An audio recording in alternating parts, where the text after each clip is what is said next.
sería la misma duda. Ok, perfecto. Genial. Entonces vamos a alegrar y la pregunta es esta. Entonces, ¿qué hago yo? Lo que yo hago usualmente entonces es, voy a resolver la suma. Entonces hago 1.24 por 10 a la menos 5 más 2.485 por 10 a la menos 5. Esto me daría 3.725 por 10 a la menos 5. Ahora, tengo que combinar las incertidumbres estándar que tengo acá y esas se combinan como si fueran una suma. Entonces, ¿qué hago? Hago 0,05, pero vean que esto también estaría por 10 a la menos 5. Eso al cuadrado más 0,002 por 10 a la menos 5, también al cuadrado. Raíz de esto me dará la incertidumbre. Entonces, si resuelvo esto, me quedaría 0,05 por 10 a la menos 5 al cuadrado más 0,002 por 10 a la menos 5 al cuadrado. Ahí de todo eso me da 5 por 10 a la menos 7.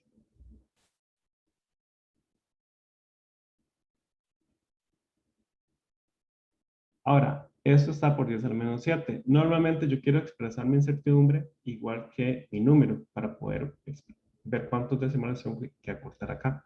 Entonces lo que hago es convertir esto por 10 a la menos 7. Entonces, a la menos 7, a la menos 6, a la menos 5.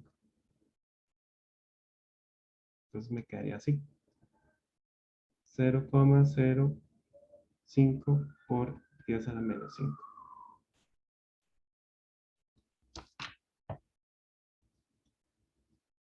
Entonces ahora sí, ya puedo poner esta junto con este de acá.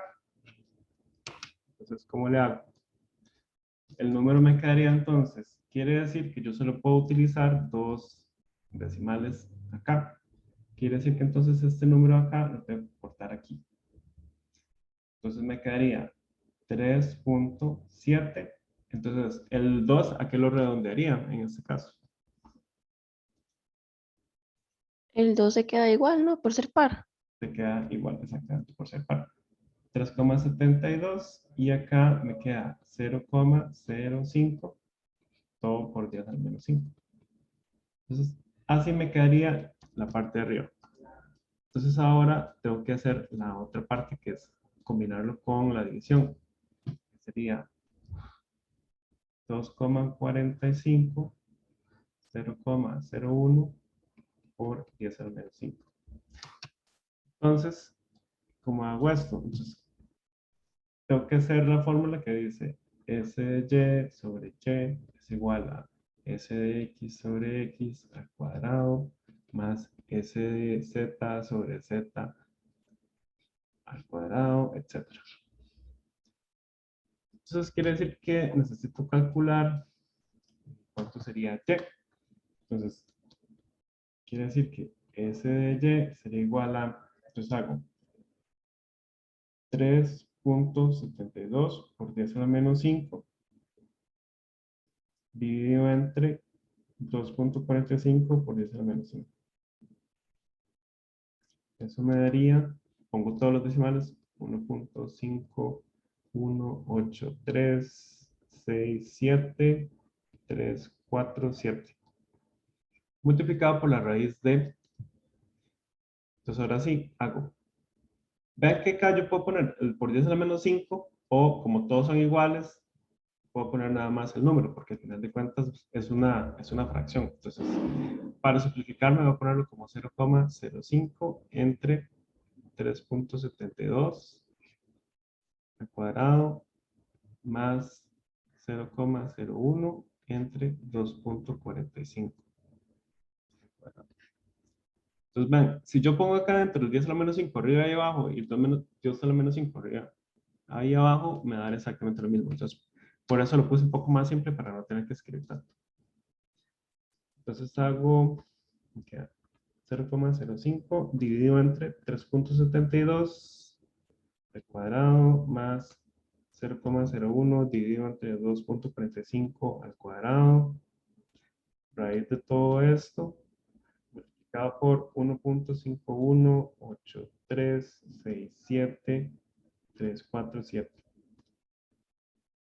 Esto me daría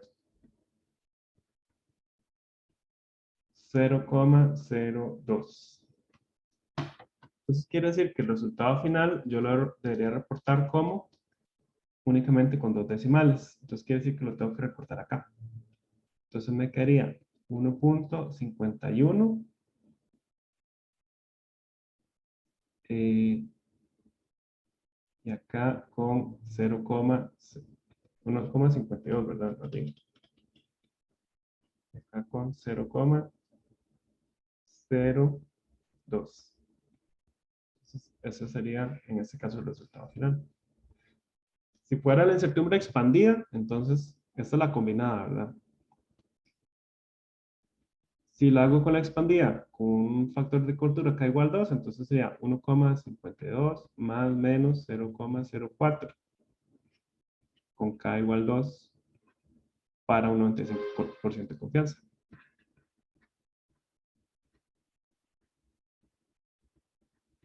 Cualquiera de esas dos posibilidades. Acá lo que me estaban pidiendo era su incertidumbre estándar combinada. Entonces, quiere decir que serían esta de acá. Profe, Sí. mira que el resultado, bueno, que tira mediación es diferente, entonces se lo voy a mandar. ¿Qué? ¿Cuáles resultados tenían? Ah, bueno, es que no había visto que hay un logaritmo. ¿Sabe? Ah, sí, posiblemente sea eso. Ok. Eso sería lo que estaría dentro. Me falta el logaritmo. Entonces, queda 1,52 con 0,02. Y acá había un logaritmo. Entonces, para los logaritmos, recordemos que si venimos a la clase del bloque 1, donde dice introducción a la estimación de la incertidumbre. Entonces, acá viene la fórmula de logaritmo. Entonces dice que la fórmula sería S de Y es igual a 0,434 S de A sobre A.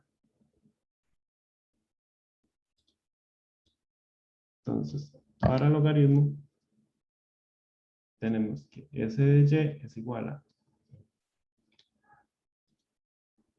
0,434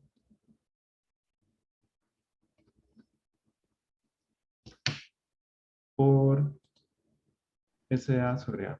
Profe, no estamos viendo la pizarra. No sé si soy solo yo. Ahí.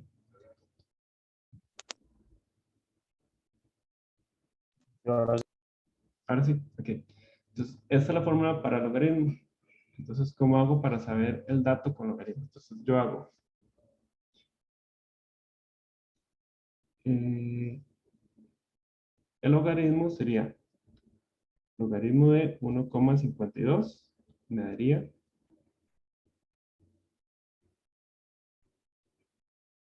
y es igual a 0,1818435,879. Y ahora, la incertidumbre correspondiente, o sea, S de Y, sería igual a 0,3434 por S de A. S de A es 0,02. Y el A es este valor, que sería 1,52. Entonces esto me daría 0,434 por 0,02 dividido entre 1,52. Eso me da 5,7 por 10 a la menos 3. Que eso lo redondearíamos a 6 por 10 a la menos 3. Entonces quiere decir que yo puedo tener 3 decimales. Quiere decir que tendría que cortar el número acá. Entonces el resultado sería y es igual a 0,182 con 0,006.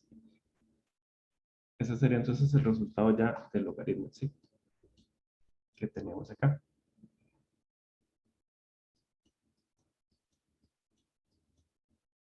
Gracias, profe. ¿Sí daba sí la pregunta? Sí, Sí. exactamente eso. Ujú. Ok, perfecto. Entonces, Gracias. con gusto. Entonces, vean que con esos logaritmos y más, lo único que hay que hacer entonces aquí es aplicar la fórmula. Profe, Ujú. es que yo me perdí un toque. La Y, ¿de dónde salió ese número? Este número es porque la fórmula que me dan originalmente es, resolvimos todo lo que está adentro, pero después decía que la y es igual al logaritmo de todo eso. Ajá. Entonces lo que hicimos fue a este número que habíamos obtenido acá, anteriormente, que era Sí, el 1,52, 52. Ajá. a eso le sacamos el logaritmo de 1,52. Ah, ok. Y después se aplicaba La fórmula la para la otra parte. incertidumbre, ajá, que Ah, sería, ok. exacto, para saber la incertidumbre lo que hace es 0,434 por SA entre A, donde Ajá. SA es la incertidumbre que ya calculamos combinada y Ajá. el A es el valor, que es 1,52. Ah, ok. Ujú, ujú. Entiendo.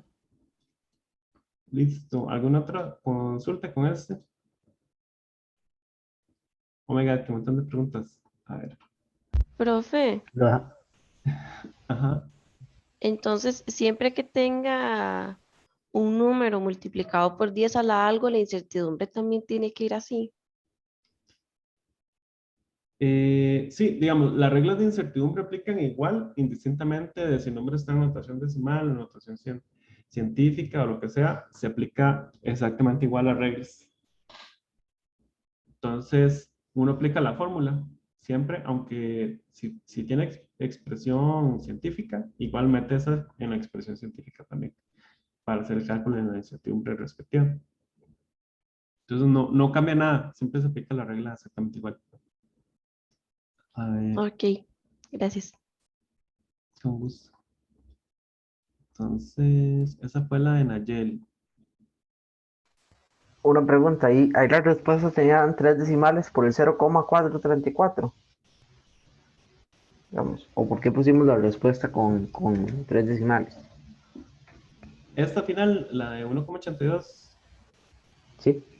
ok, esa es porque cuando calculamos la incertidumbre, el SY, nos dio que era 6 por 10 a la menos 3. Entonces quiere decir que tengo 3 posiciones decimales por ser 6 por 10 a la menos 3, ¿verdad? O sea, 6 por 10 a la menos 3 es lo mismo que escribir 0,006. Entonces quiere decir que mi primer dígito incierto está en ese tercer decimal. Entonces quiere decir que de aquí para allá yo ya no puedo poner nada porque ese ya es el primer incierto. Los demás son todavía más inciertos. Entonces por eso quiere decir Ah, que ok, yo ok. tengo que cortar en ese tercer decimal. Ahí justamente. Ya, Ujú. ya vi. Ya. Vamos a ver, esta es la de Raquel. Vamos a poner aquí, duda 2.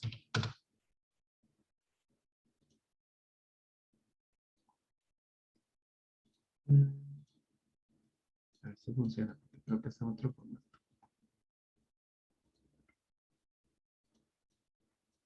Control V. No, verás que la de Raquel no quiere servir.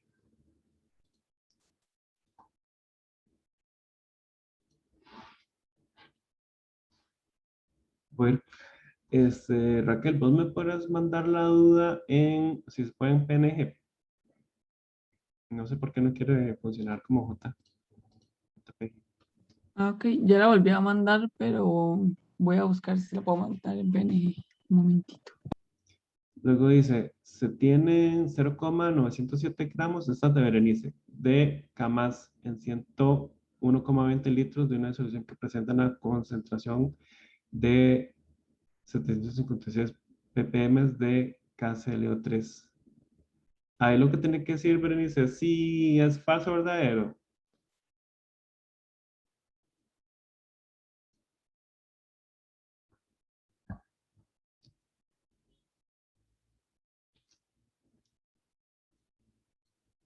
Si es falso o verdadero. Ok, ok.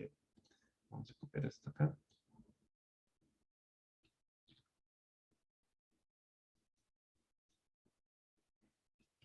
Entonces, esta es la pregunta de Berenice.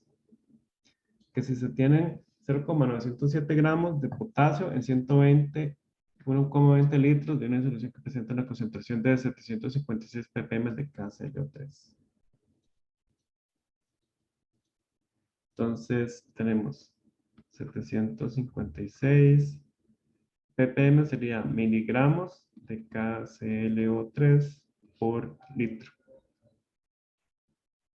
Y me preguntan que si son 0,907 gramos de potasio. Entonces, ¿qué haría uno acá? Entonces, yo básicamente tendría que hacer lo siguiente. Entonces, yo tengo que decir 1 gramo de KClO3 son 1000 miligramos de KClO3.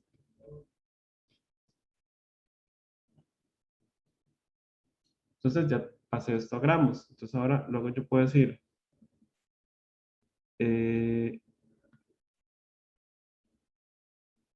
1 mol de KClO3 son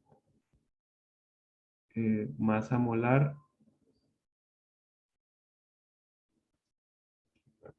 ¿Alguien sabe que me busque por ahí cuánto es en internet cuánto es la masa molar del KClO3? A ver si me encuentro por ahí. 122,55. 122,55. Muchas gracias.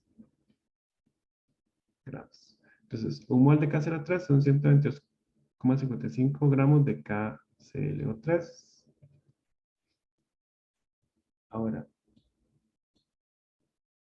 luego yo puedo decir, un mol de KClO3 tiene un mol de potasio.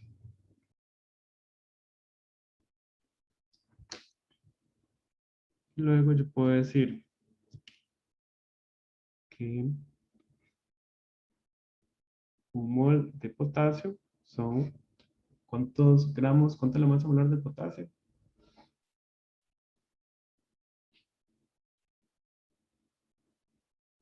Creo que como, ay, no me acuerdo. Profe, creo que era 39,098. Incorrecto. Perfecto, muchas gracias. Entonces, esta sería la masa del potasio.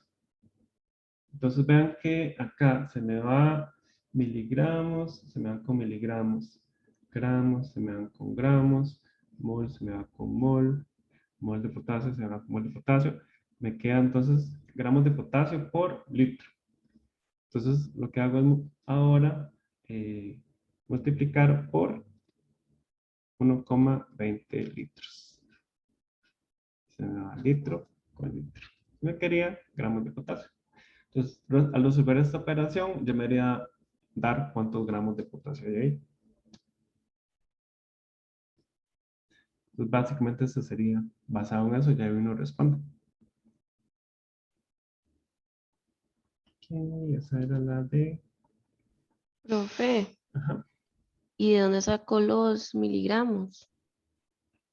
¿Cuál es miligramos? O la primera multiplicación que hizo, digamos. Este primer factor de acá, Ajá. 756, por definición, ppm significa miligramos por litro. O miligramos por kilogramo, cualquiera de las dos. Entonces, Ok, entonces siempre hay que hacer la conversión. usted los ppm los convierte a miligramos. Dice que es lo mismo que decir miligramos por litro. Ok, gracias. Con gusto. A ver, Jimena.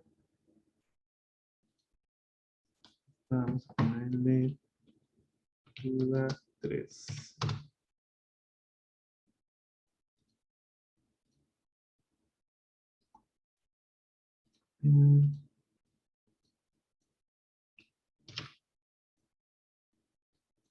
Si no, lo que voy a hacer es, voy a ver si las puedo abrir.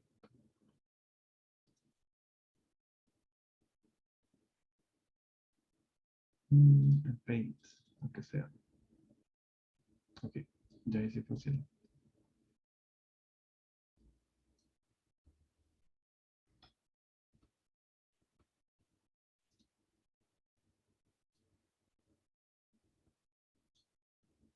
Control C. Control U. Ya no sé quién era esta.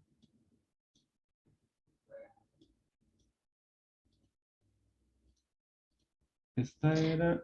Era mía, profe. Ok. Entonces dice, se preparan 0,5 litros de HCl, 0,5 mol por litro, disponiendo del producto comercial HCl concentrado al 36% y densidad 1,18 gramos por mililitro. Y la masa molar del HCl es 36,5 gramos por mol. Para lo anterior procedimiento descrito es correcto decir que la solución es aproximada y no requiere estandarización. Es un ejemplo de estandarización directa. Se requiere valorar la solución con base fuerte. Es un ejemplo de estandarización directa. Entonces, la respuesta correcta acá efectivamente sería la A. La solución es aproximada y no requiere estandarización. ¿Cómo sabe uno eso? Porque dice que uno quiere preparar 0,5 litros de HCl, 0,5 mol por litro. Esta es la clave. 0,5 mol por litro, ¿cuántas cifras tiene esto? Tiene solamente una cifra. Entonces quiere decir que la disolución no es estándar, sino que es aproximada. Recuerden que las disoluciones estándar tienen que tener al menos 3 cifras significativas. Entonces, si tengo 3 cifras, entonces quiere decir que sí es estándar. Esta, como solo tiene una cifra, es aproximada, entonces no requiere ser estandarizada. Entonces, sí, ahí más o Profe, ¿y menos. cómo sabía yo cuándo había que valorar? La disolución se valora si usted ocupa que sea una disolución estándar. Entonces, si por ejemplo, acá me dijeran que la disolución es 0,500 mol por litro. Entonces, si a mí me dicen que ocupo para una disolución 0,500 mol por litro, acá tendría 3 cifras. Entonces, quiere decir que en este caso necesito que la disolución sea estándar y entonces ocupo hacer un último paso de valoración para estandarizarla, ¿verdad? Entonces, recordemos que siempre yo preparo una disolución aproximada y luego para estandarizarla lo que hago es valorar. Pero eso solo lo hago si ocupo que la disolución sea de 3 cifras. Si es solamente una cifra, entonces quiere decir que no quiero que sea estándar, sino que quiero solamente que sea aproximada. Esa es como la diferencia entre los dos. No sé si queda más o menos. Sí, profe, pero digamos, si tuviera esos 0,500 mol por litro, Ujú.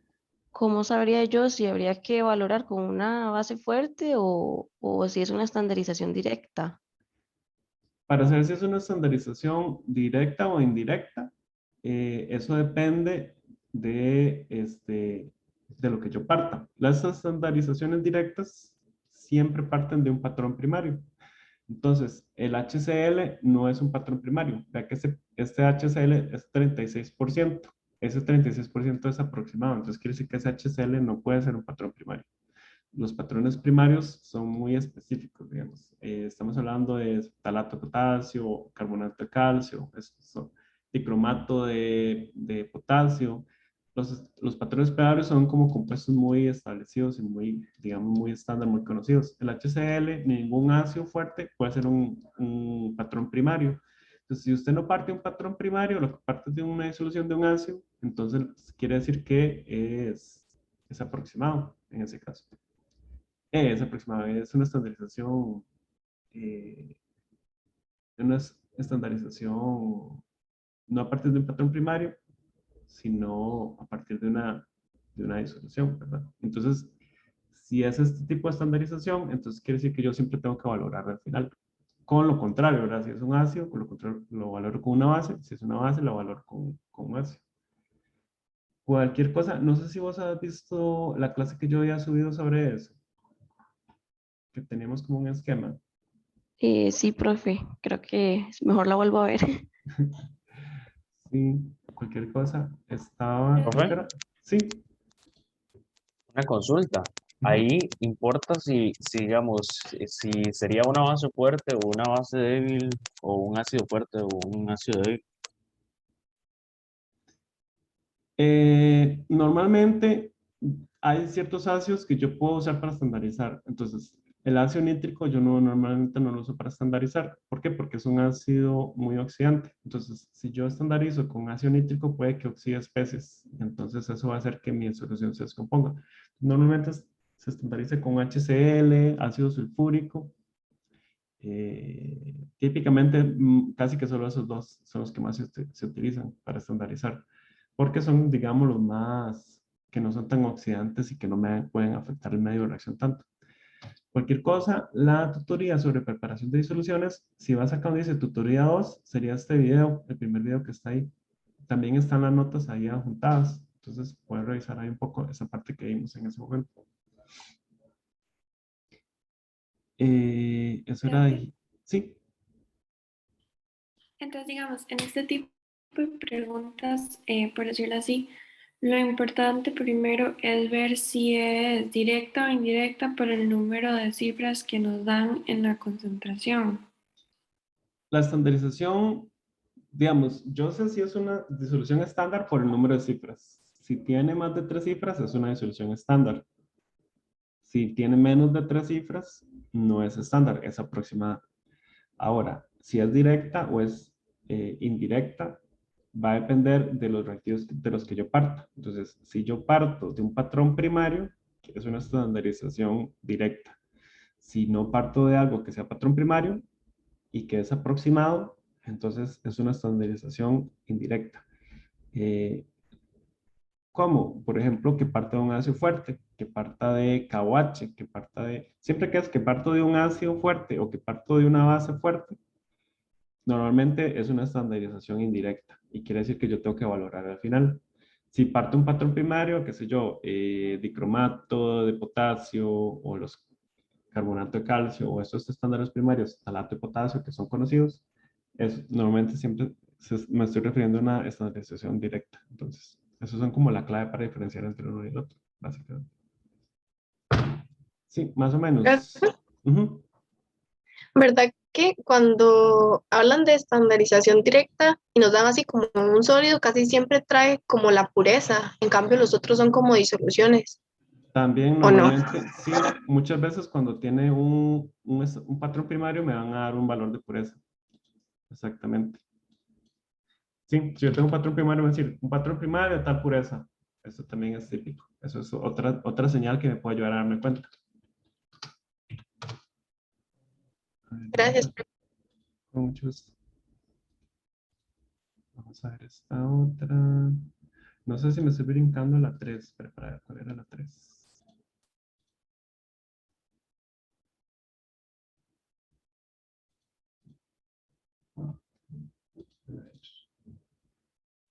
Ah, no, la 3 era la misma. Entonces, ¿cuál me estoy brincando? Creo que la 2, entonces. Ajá. Me parece la más pequeña porque me salió súper grande.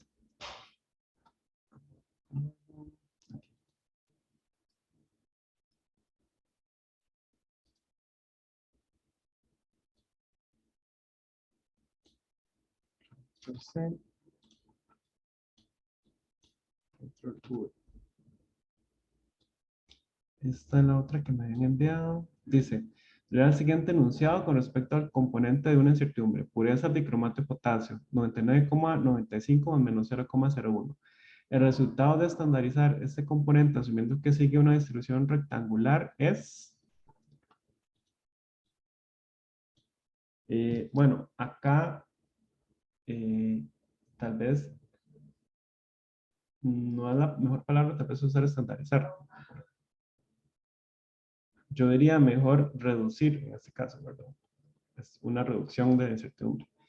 Pero bueno, si asumimos que es una distribución rectangular, entonces yo hago, tengo 0,01 dividido entre 100 y todo esto lo divido entre, si la distribución es rectangular, la divido entre raíz de 3. Entonces esto me daría 0,01 dividido entre 100, dividido entre raíz de 3. Profe, ¿por qué lo divido entre 100? Porque normalmente cuando uno utiliza la pureza, la pasa de notación de porcentaje, lo paso a notación decimal. Entonces lo que hago es dividirlo entre 100 para calcular la incertidumbre. Es, digamos, si yo voy a multiplicar, no sé, por ejemplo, me dio una masa de 5 gramos y me dicen tiene una pureza de 99,9. Entonces, ¿qué hago yo? Esta masa de 5 gramos la multiplico por 0,999, ¿verdad? La estoy pasando a notación decimal. Recordemos que los valores de pureza pueden tener notación de porcentaje o notación decimal. Normalmente yo nunca los multiplico por la notación de porcentaje, sino por la notación en decimal. Entonces, por eso también la incertidumbre se debe convertir a decimal.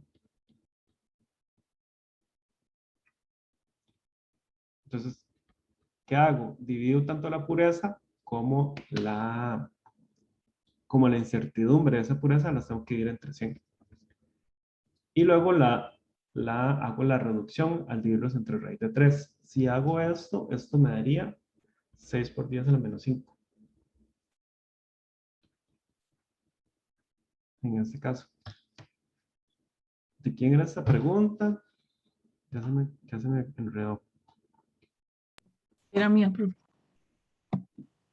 Sí, más o menos. No sé cuál era la duda en específico. O si era por la palabra de estandarizar. Sí, no era más o menos lo de estandarizar, es que no estaba segura. Sí, es que la palabra estandarizar no es lo mismo, no es lo mejor, digamos. Ahí sería mejor decir reducir la componente. Pero bueno. Ok, seguimos con la otra. Duda 4.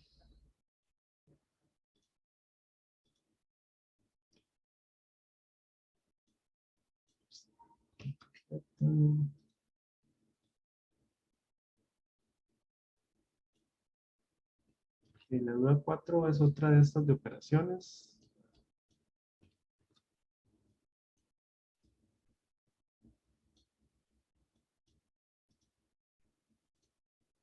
Entonces dice, para la siguiente operación, el resultado de Y con su incertidumbre estándar combinada es. Entonces, este caso sería bastante similar al que hicimos hace un rato. Entonces, ¿qué hago yo? Primero hago la operación de la resta. Entonces hago Y es igual a 5,897 por 10 a la menos 4 menos 7,15 por 10 a la menos 5. Entonces, si resuelvo esto, me da como resultado 5,897 por 10 a la menos 4 menos 7,15 por 10 a la menos 5. Esto me daría 5,182 por 10 a la menos 4. Ahora calculemos las incertidumbres. Entonces lo que hago es combinarlo como sumas. Entonces sería 0,005 por 10 a la menos 4 al cuadrado más 0,03 por 10 a la menos 5 al cuadrado raíz. 0,005 por 10 a la menos 4 al cuadrado más 0,03 por 10 a la menos 5 al cuadrado. Raíz de todo esto me da 5,8 por 10 a la menos 7. Esto sería básicamente 6 por 10 a la menos 7. Ahora, ¿cómo hago para recortarlo con la otra? Entonces, esto 6 por 10 a la menos 7, yo lo puedo expresar como lo tengo que pasar a que sea por 10 a la menos 4 como el anterior. Entonces, aquí está por 10 a la menos 7, por 10 a la menos 6, a la menos 5 a la menos 4. Entonces sería 0,006 por 10 a la menos 4. 0,006 por 10 a la menos 4 es lo mismo que 0,6 por 10 a la menos 7. Entonces ahora sí puedo combinar estas dos. Vean que entonces me quedaría 5,182 acá con 0,006 ambos por 10 a la menos 4. Quiere decir que no ocupo recortar el número porque la incertidumbre me da hasta para tener 3 decimales. Entonces, la respuesta correcta en este caso sería exactamente esta de acá, que sería la de 5,182 con 0,0006 por 0 menos 4. ¿Quién era esta?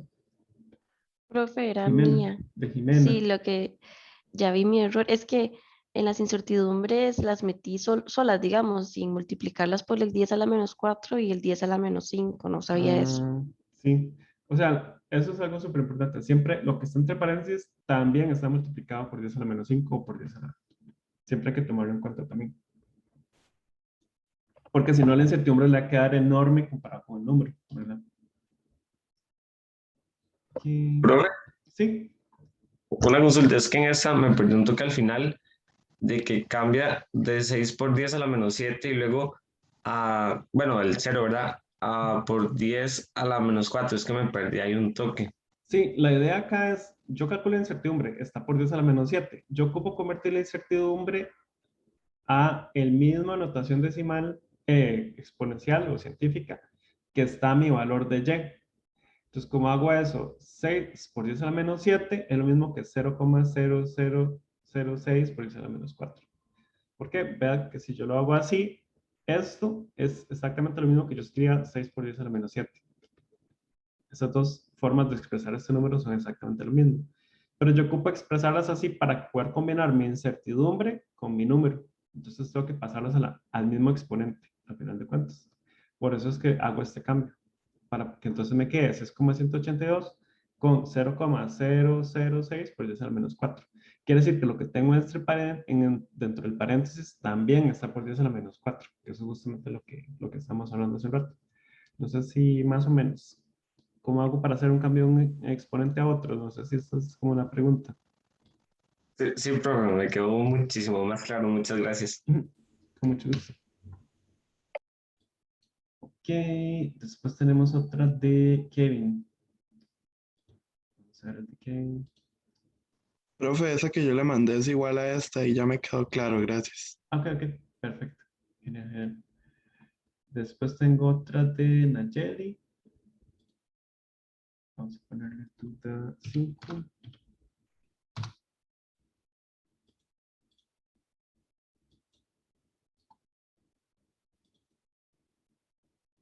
Que he dicho que tienen un montón de dudas, que quiere decir que han estado haciendo bastante. Qué raro, la de Nayeli no me la... Ah, bueno, es que la de Nayeli está en PNG de una vez. Qué raro, pero no quiere igual.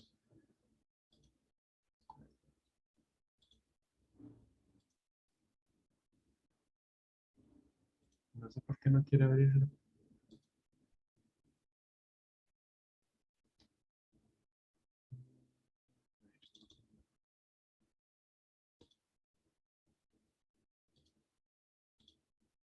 Profe, igual esa se parece un montón a una que hace ratito resolvió, entonces si no, déjela así, tranquilo. Gracias. Ok, bueno, mucho gusto. Vamos a ver entonces cuál otra.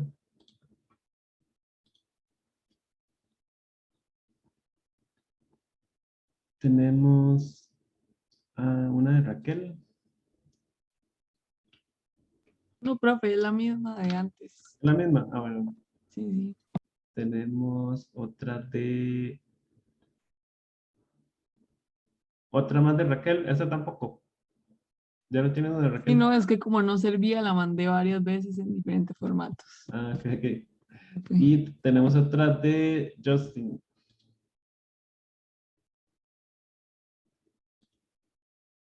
Esta sería duda 6.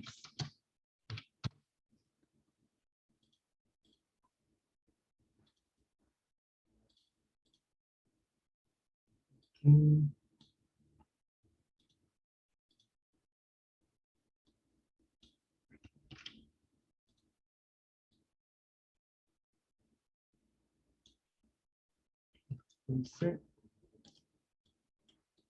Control U. Entonces, esta es la de Justin. Entonces, un poco parecido, nada más que aquí hay que tener el cuidado que, ¿verdad? Hay dos formas de resolver estas operaciones. Si yo no tengo incertidumbres, entonces se debe resolver con las reglas de cifras significativas. Entonces, quiere decir que este problema, en este caso, ¿verdad? Yo tengo dos formas. La fórmula de incertidumbres y la fórmula que es con cifras. Entonces, esta como no tiene incertidumbres, quiere decir que la tengo que resolver con cifras. Entonces, para cifras, yo tengo que seguir un protocolo, que es primero resuelvo sumas y restas, o sea, esto que está acá. Y la respuesta tiene que estar, según la regla de cifras, con el menor número de decimales. Entonces, yo hago 7,36 y acá tengo 1,632. Entonces, si yo hago esta resta, quiere decir que el resultado final tiene que tener el menor número de decimales, o sea, solamente 2. Hago 7,36 menos 1,632. Entonces, Perdón, a lo que entendí, entonces en incertidumbre no usamos estas reglas de cifras. cuando no tengo incertidumbres en los números, lo que utilizo es la regla de cifras. Si lo que tengo son incertidumbres, entonces lo que utilizo es la regla de incertidumbres. Entonces, ahorita, todos estos que resolvimos ahorita son con reglas de incertidumbres porque tenían entre paréntesis su incertidumbre. Entonces, resolvemos basados en la regla de incertidumbres. Si no tengo incertidumbres, como en este caso, sigo la regla de las cifras. Entonces, en este caso... La regla de incertidumbre. No, sí, perdón. Entonces, en este caso me quería 5,728, pero como este número tiene dos cifras, tengo que dejar solo dos cifras. Entonces, se redondearía a 5,73. Esa es la regla de la suma. Acá. Ahora, entonces ya tengo eso, entonces ahora ya puedo resolver el resto. Entonces me quedaría 4,31 multiplicado por 5,73 dividido entre 14,1 multiplicado por 0,237. Ahora, la regla en multiplicación y división es el menor número de decimales. Entonces, como el menor número de cifras, pues. Todo eso tiene tres cifras, eso tiene tres cifras, eso tiene tres cifras, eso tiene tres cifras. Entonces quiere decir que el resultado final tiene que tener también tres cifras. Entonces hago 4,31 por 5,73 dividido entre 14,1 por 0,237. Esto me daría 7,39. Entonces, esta sería la respuesta correcta, o el número correcto de cifras. Entonces, por eso es que la respuesta sería 7,39. Pero vean que son dos convenciones diferentes. Una de la convención de cifras y otra de la convención de incertidumbres. Entonces, yo tengo que diferenciar cuándo usar una y cuándo usar la otra. Que ese es uno. Vamos a ver cuál falta. Ese era ¿Profe? el de Justin. Profe, tengo una consulta ahí. Es que yo no la hice así como, digamos, como tan directa como usted, sino la fui haciendo como paso por paso. Y al final me daba como para poder redondear a 7,40. Eso es Sí, el eso resultado, pasa. digamos. Digamos, mi sugerencia es la siguiente. Si tienen sumas y restas, háganlas, Pero el resto, todo lo demás que tengan de multiplicación y división, hágalo en una sola operación. Cuando tengan multiplicaciones y divisiones, siempre todo háganlo en una sola operación para no perder decimales. Y redondean hasta el final. Porque si van haciéndolo paso por paso, van perdiendo un montón de decimales. Entonces, con todas las multiplicaciones y divisiones, háganlas todas en un solo paso. Si no, pierden todos esos decimales totalmente. Y van a darle resultados diferentes. Entonces, Ok. esa es como la regla en ese caso es siempre todas las multiplicaciones y divisiones juntas.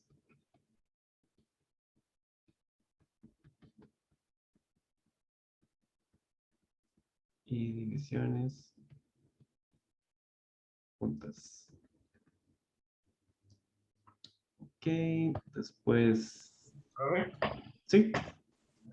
Bueno, en este caso, y las de operaciones combinadas, redondeados al puro final, no después de cada tipo de operación. Exactamente, se redondea siempre al final. Voy a poner acá, redondear al final. Ah, ok, gracias. Exactamente. Ok, después, profe, ¿podría explicar por encima lo del agua esencial? Es que me salieron unas de esas y no entendí muy bien lo que venía en la teoría. Cuando se tiene una combinación de operaciones, sumas y restas con productos y cocientes, todas las incertidumbres se calculan como desviaciones estándar relativas. ¿Por qué son desviaciones estándar relativas? Ok, vamos a contestar primero la de Natalie. Cuando se tienen una combinación de operaciones, sumas y restas con productos y cocientes, todas las incertidumbres se calculan como desviaciones estándar relativas. Ajá. Ok. En la vez pasada yo les había mencionado algo. Cuando yo combino como suma, o sea, yo tengo A con S de A más B con S de B. Entonces, para sacar la incertidumbre, entonces S de Y va a ser igual a S de A al cuadrado más S de B al cuadrado raíz, ¿verdad? Esta es la fórmula de sumas. Estas incertidumbres, S de A y S de B, esas son las desviaciones estándar absolutas.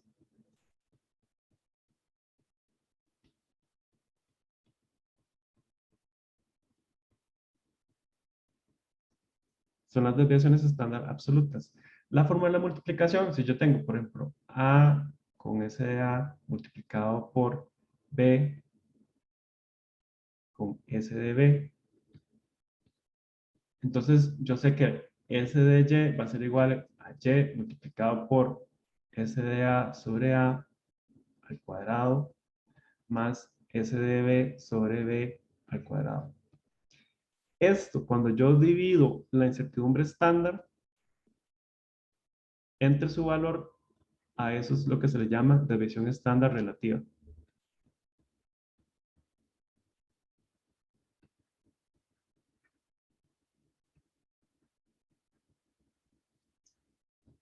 ¿Verdad? Eso es lo que llaman ahí, se calculan como desviaciones estándar relativas.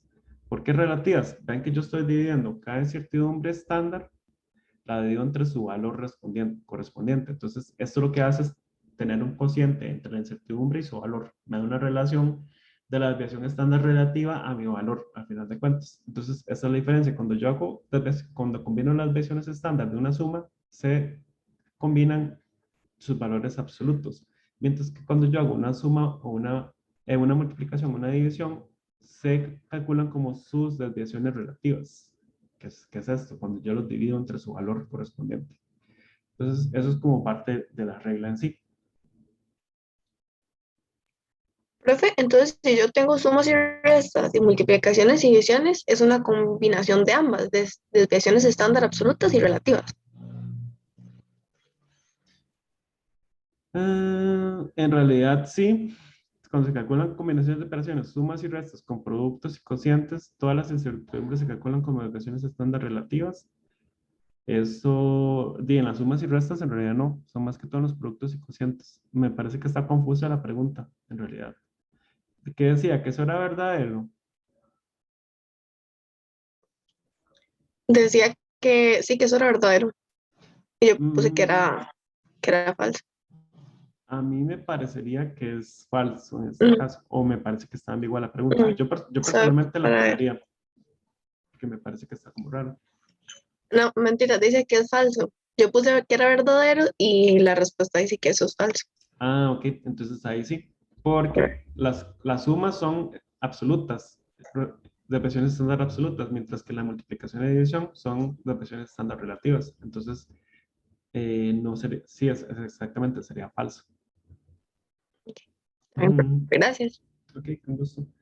Me pregunta Berenice que si puedo explicar lo de aguas esencial. Ok, entonces, vamos a ir un momento a la presentación esta donde venía eso.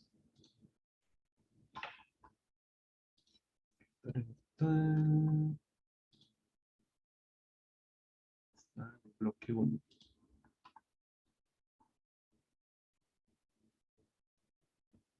Aquí está.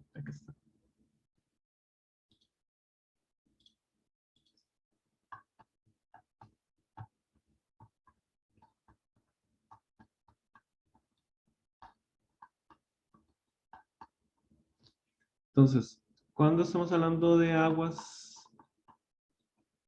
¿verdad? Hay dos tipos principales de agua, las que son esencial o las que no son esenciales.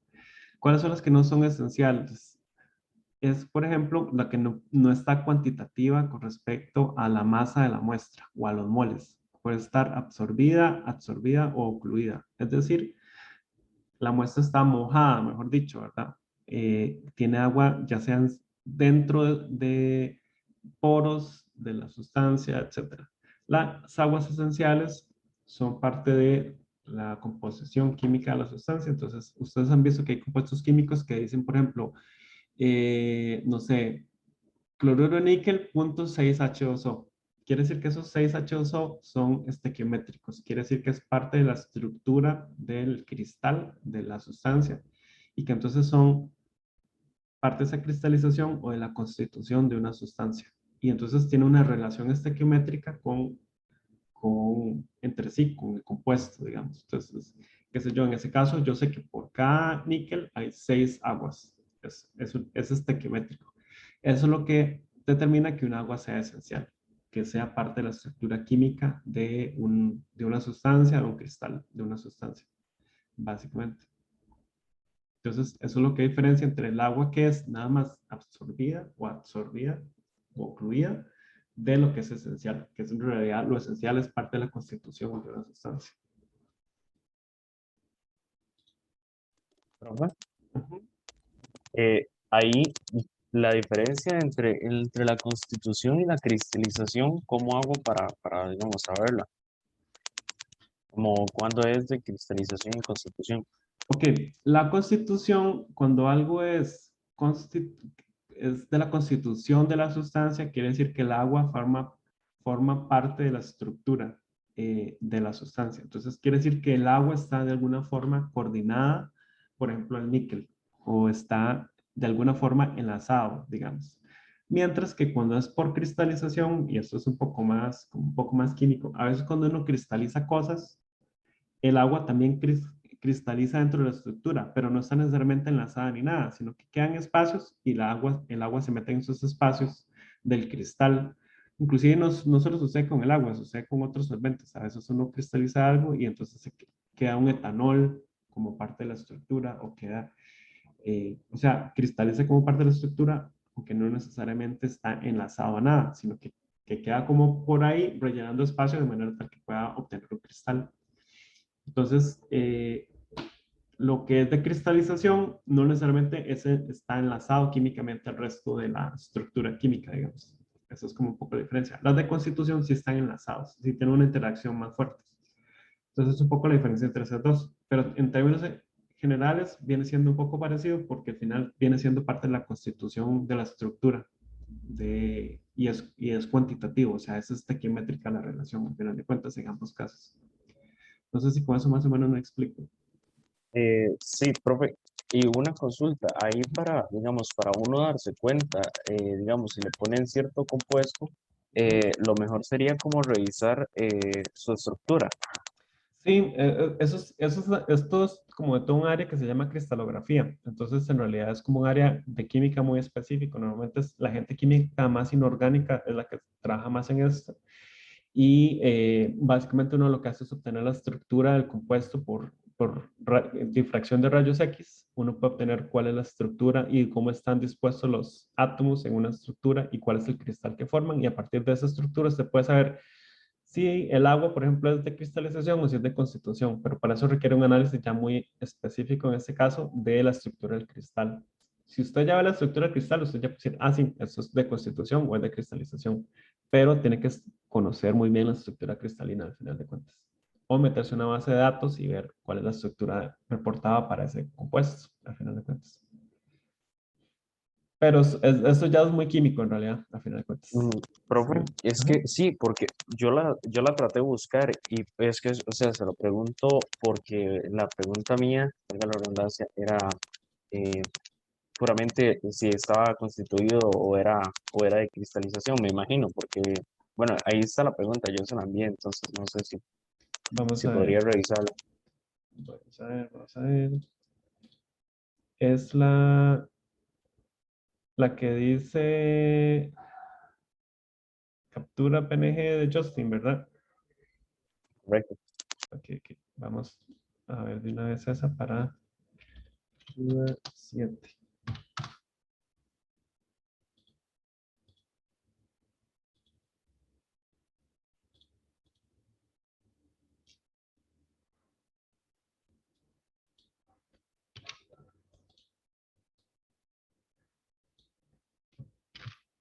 Dice,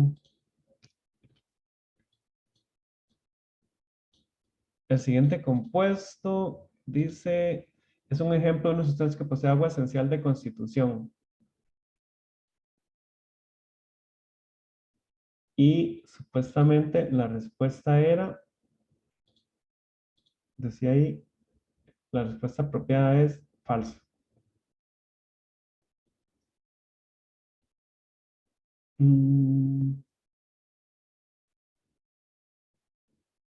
De ahí, yo hubiera puesto que es verdadero, la verdad.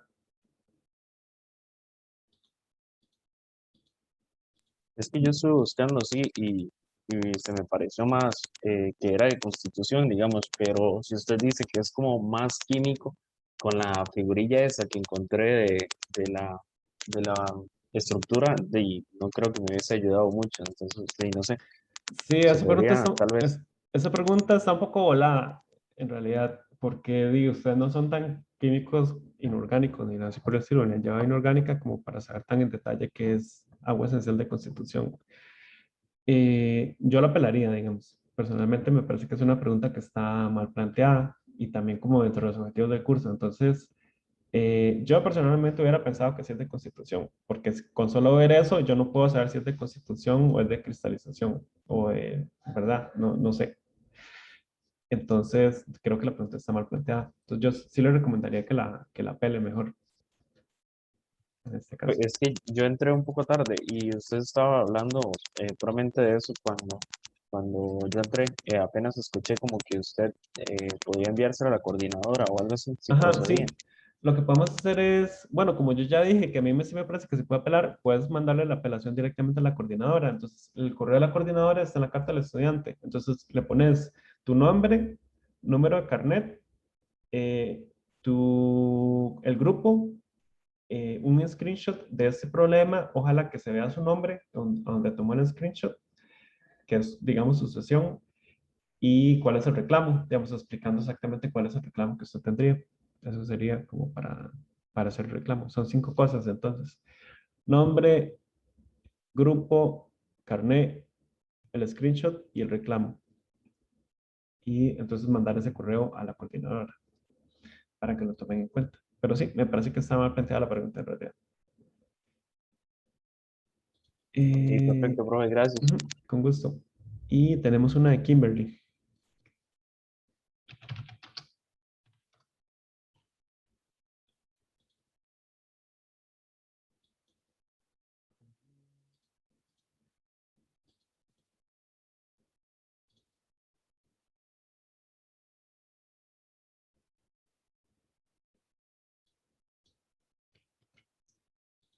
La Kimberly dice que es del coeficiente de variación.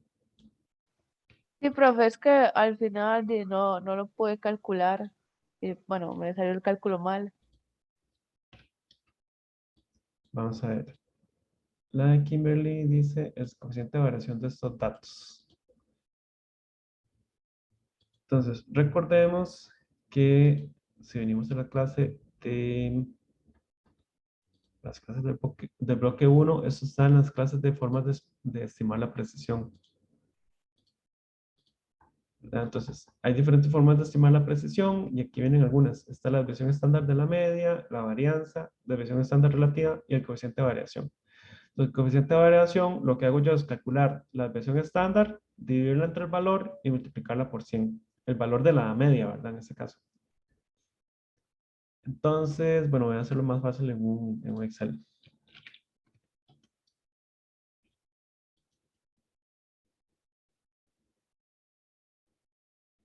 Los valores serían 54.1.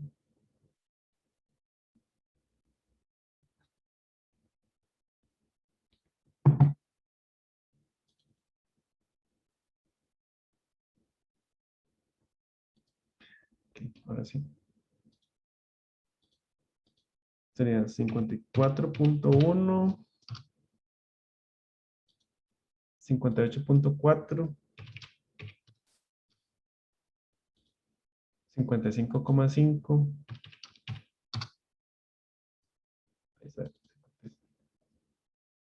55.5.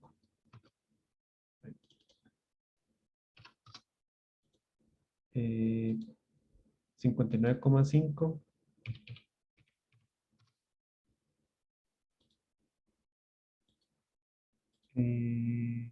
52,4. 53,9. 56,9. A veces cuando se mete la gente a la sesión hace que me asusta. ¿A qué se refiere con desviación robusta? Incertidumbre estándar. A ver, dice Catalina. Pero disculpe, pero hacer un ejercicio de cómo calcular la incertidumbre combinada, por favor. Ok, ok. ¿A qué se refiere con desviación robusta? Ok, ahorita vamos a eso. Entonces, en el problema de la compañera le estaban pidiendo que calcule el coeficiente de variación. Entonces, dijimos que entonces lo que ocupamos primero calcular es promedio, desviación estándar y luego coeficiente de variación. Entonces, el promedio lo calculamos. Venimos acá donde dice promedio, seleccionamos los datos y sería este valor de acá. Luego, la desviación estándar la podemos calcular como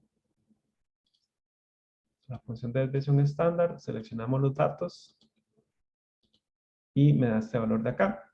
Entonces, idealmente yo debería utilizar, en este caso, bueno, utilizamos los valores así, a ver qué tal. Entonces, el coeficiente de variación dijimos que es 100 multiplicado por la desviación estándar dividido entre el valor del promedio. Entonces, el coeficiente de variación me daría, en este caso, 4,6. Ahora, si ustedes revisan Profe, perdón, ¿podría ubicarse otra vez en la fórmula nada más para tomarle una foto, por favor? ¿En la de desviación estándar o en la de la fórmula cómo se En calcula? la última, en la última. Esta. Sí, voy a tomarle una foto nada más.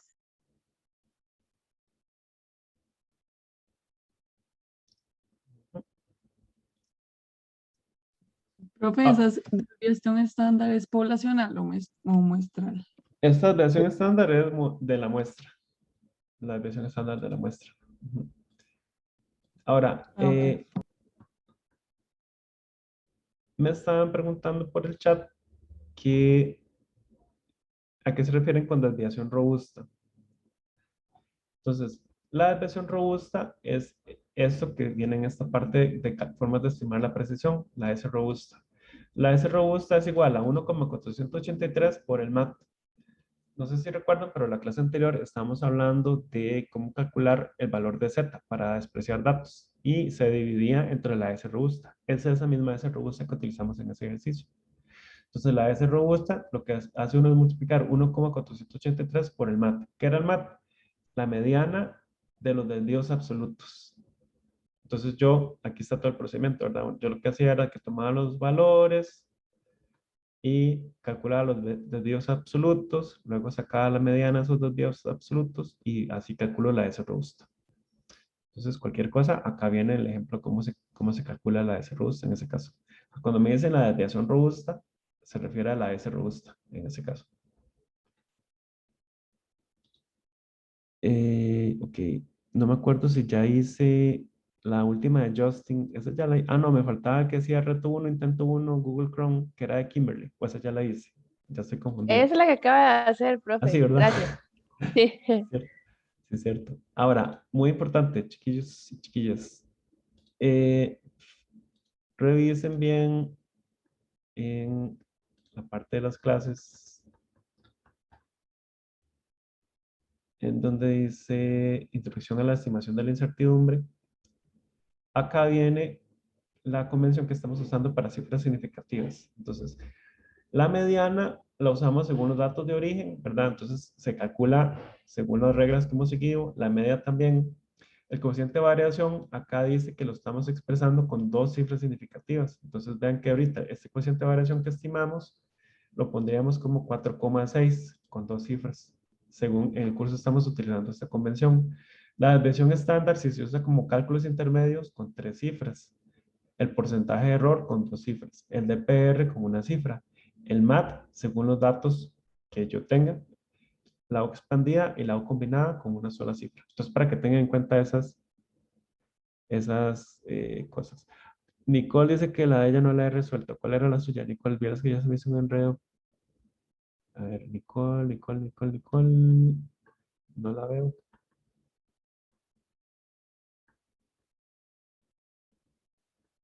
Ah, esta. Ya. El resultado de un análisis de nitrógeno. Ya la vi. Vamos a resolver la de Nicole.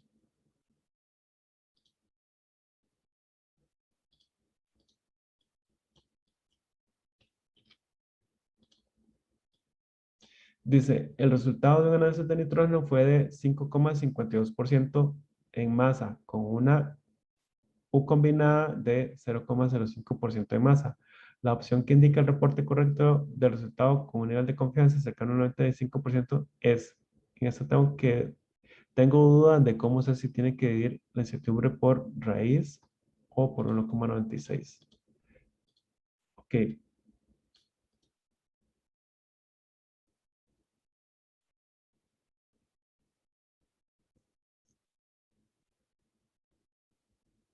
Con una U combinada de 0,05% en masa. Entonces, la opción que indica el reporte correcto, el resultado con un nivel de confianza cercano al 95% es, entonces vean que acá me están diciendo que la masa es 5,52 y toda la combinación de las incertidumbres me da 0,05. Entonces, si quiero reportar los datos con un 95% de confianza, ¿qué hago? Agarro la O combinada y la multiplico por un K igual a 2 para tener la incertidumbre expandida. Con un nivel de confianza del 95%. Entonces vean que lo que me están pidiendo acá es que calcule la incertidumbre expandida.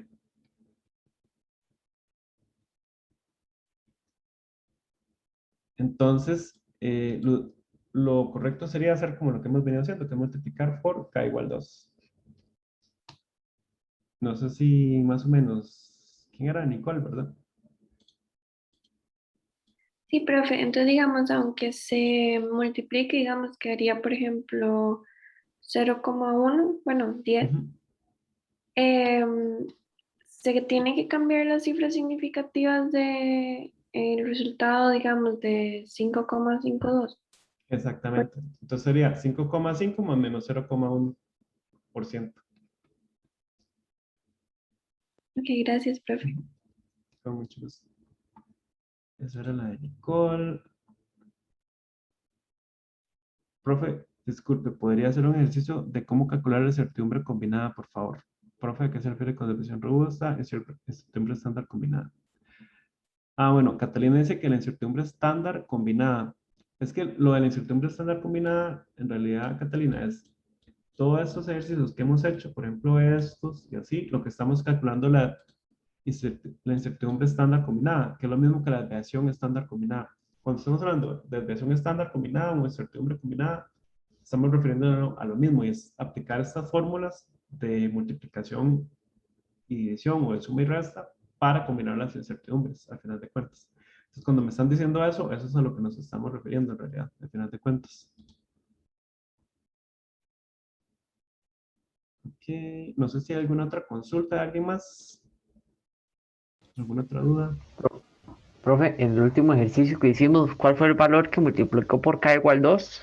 El 0,05. El 0,05 que es la incertidumbre combinada, se multiplicaría por k igual 2. Entonces, por eso me da 0,1. Y como me da 0,1, la expandida, entonces tengo que cortar los decimales a un decimal. Entonces, por eso lo reporto como 5,5 más menos 0,1. Ok. Entonces el 5,52 no lo tocamos para nada en este cálculo, digamos, solo es para la respuesta. Solamente para la incertidumbre, exactamente. Sí, no hay que multiplicar el porcentaje por 2, definitivamente no, porque si multiplica por 2, ahí ya estaría alterando el resultado, ¿verdad? Profe, Sí, y ahí calculo solo la expandida porque me dan la incertidumbre combinada, ¿verdad? Ese 95% que ponen al final es como para confundir, no sé. no, sí, eso es lo que me está indicando que tengo que usar k igual 2. ¿Por qué? Porque me dicen que reporte el resultado con un nivel de confianza del 95%. Entonces, quiere decir que si recordamos, ¿verdad? La distribución gaussiana, yo sumo que mis datos tienen una distribución normal, entonces yo puedo tener esto para k igual 1, o yo puedo tener esto para k igual 2, o puedo tener todo este rango para k igual 3. Cuando uso k igual 1, tengo un 60 y no sé cuánto por ciento. Cuando uso k igual 2, es un 95%. ¿Verdad? No sé si recuerdan eso que habíamos visto. Entonces, cuando me dicen tengo que reportar mis datos a un 95% de confianza, entonces quiere decir que lo tengo que multiplicar por un k igual a 2 para tener una incertidumbre expandida con 95% de confianza. Entonces, basado en eso, es que estoy decidiendo que tengo que multiplicar por 2, por ese k igual 2, porque me están diciendo que es ese 95% de confianza. ¿Verdad?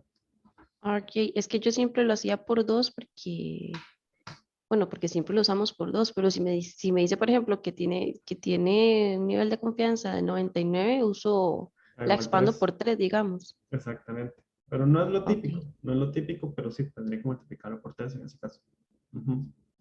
ok, gracias. Con mucho gusto. ¿Qué fue lo otro que me estaban preguntando? Dice Raquel que si podemos repasar la diferencia entre estandarización directa e indirecta. Okay. Otra vez un esquema muy rápidamente. Entonces, tengo disoluciones. Pueden ser no estándar, pueden ser estándar. ¿Cómo sé que no son estándar? Tienen menos de 3 cifras la concentración. ¿Cómo sé que una disolución es estándar? Tiene mayor o igual a 3 cifras la concentración. La que yo estoy buscando o la que me reportan, ¿verdad? Ahora, yo puedo hacer una estandarización directa o puede ser una estandarización indirecta. La directa, yo parto de un patrón primario.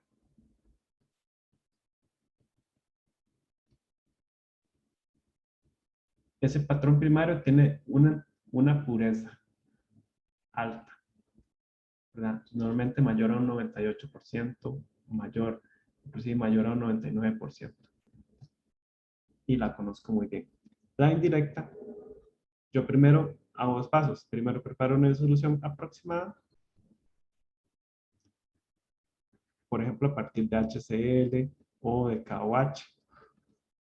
Y al final estandarizo. O sea, hago una valoración con una disolución estándar. Entonces, esto es como hago para diferenciar entre esas diferentes formas de preparar disoluciones. Es o no estándar o estándar. Y si es estándar, es directa o indirecta. Una vez que yo tengo una disolución estándar, también hemos hablado de que yo puedo hacer diluciones. Y acá es muy importante, entonces, que pasen lo que hemos hablado de el factor de dilución.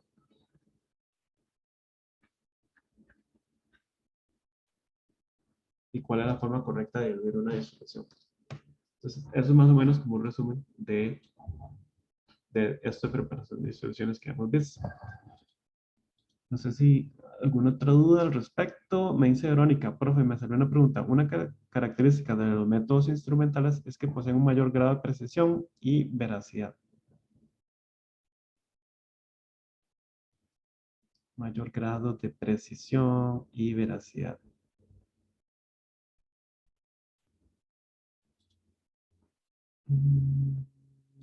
Vamos a ver.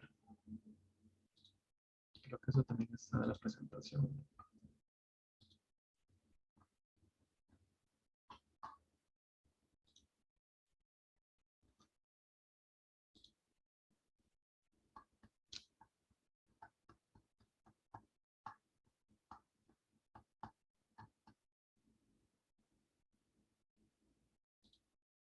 Entonces, si vemos en la presentación que yo les había pasado, ¿verdad? Tenemos métodos clásicos y métodos instrumentales. Cada uno tiene sus ventajas y sus desventajas.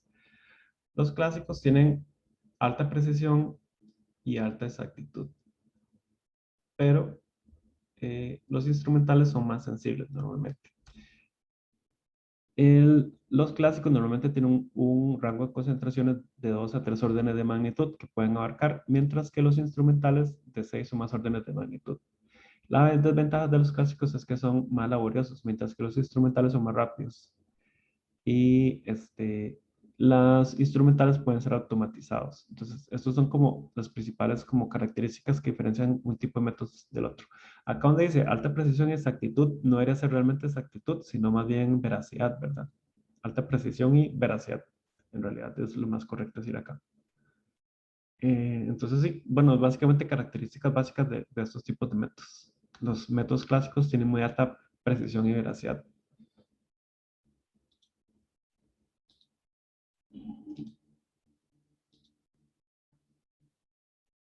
Con mucho gusto.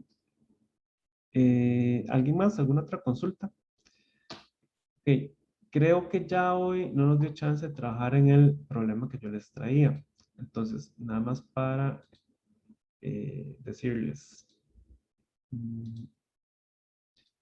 Si vienen a la tutoría 7, ¿verdad? Que es la clase de hoy, yo les puse acá un link. Si van a este link, pueden ver un Padlet que habíamos hecho en otra clase anteriormente.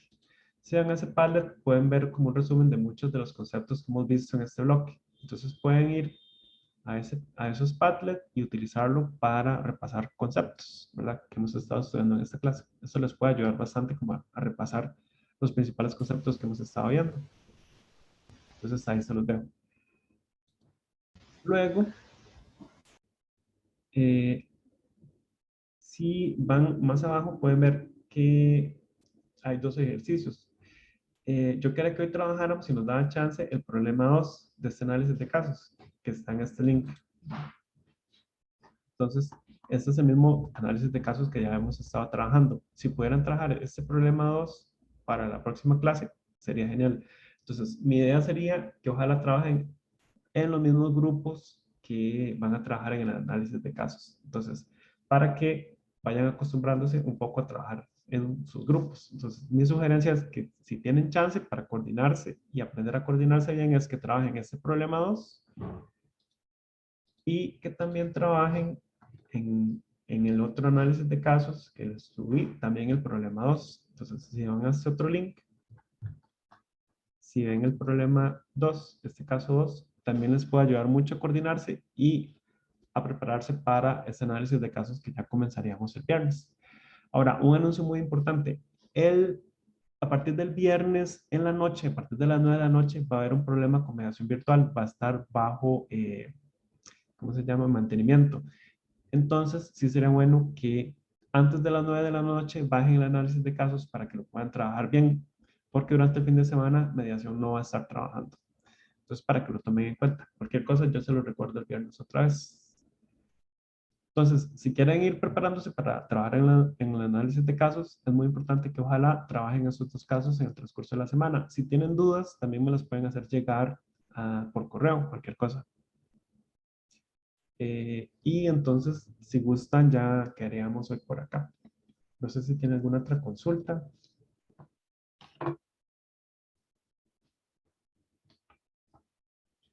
Con mucho gusto. Entonces, nos estaremos viendo el próximo viernes, cualquier cosa. Gracias, profe. Bueno, Gracias, profe. Gracias, Gracias. profe. bueno, con mucho gusto. Chao. Solo, profe, muchas gracias. Bueno, con mucho gusto. Gracias, Profe, pues. Bueno, chao. profe, yo tengo una consulta no sobre la materia, pero sobre el quiz más bien. Ajá. Es que usted nos había dicho que si uno empezaba el quiz, digamos, y se salía, el quiz se cerraba. Digamos, es que ya yo me metí al teléfono, Ajá, porque ajá. todavía no lo he podido realizar, me metí para ver más o menos cómo era el formato, cómo funcionaba, y vi que uno se puede meter, digamos, puede cerrar y se puede salir, y cuando vuelve a entrar, digamos, puede seguir con el quiz. ¿En serio? No sabía. Entonces, digamos, si se puede salir uno y continuarlo después, o mejor no jugársela, pudo haber sido un error. No sé, la verdad. A mí lo que me ha dicho la coordinadora es que no se podía. Pero puedo preguntarle que usted hizo eso y que así le funcionó. Entonces, a ver, no sé si será que habrá cambiado algo en la configuración o no sé, la verdad. Yo personalmente le diría que mejor no se juegue el chance porque en principio no debería pasar. No sé por qué sí le funcionó en este caso. Pero sí será mejor como que, mejor sentarse como iban a hacerlo y no cerrarlo porque sí ha pasado otras veces como que la gente se le cierra. Ok, está bien, profe. Gracias. Ok, por ahí. Bueno, hasta luego.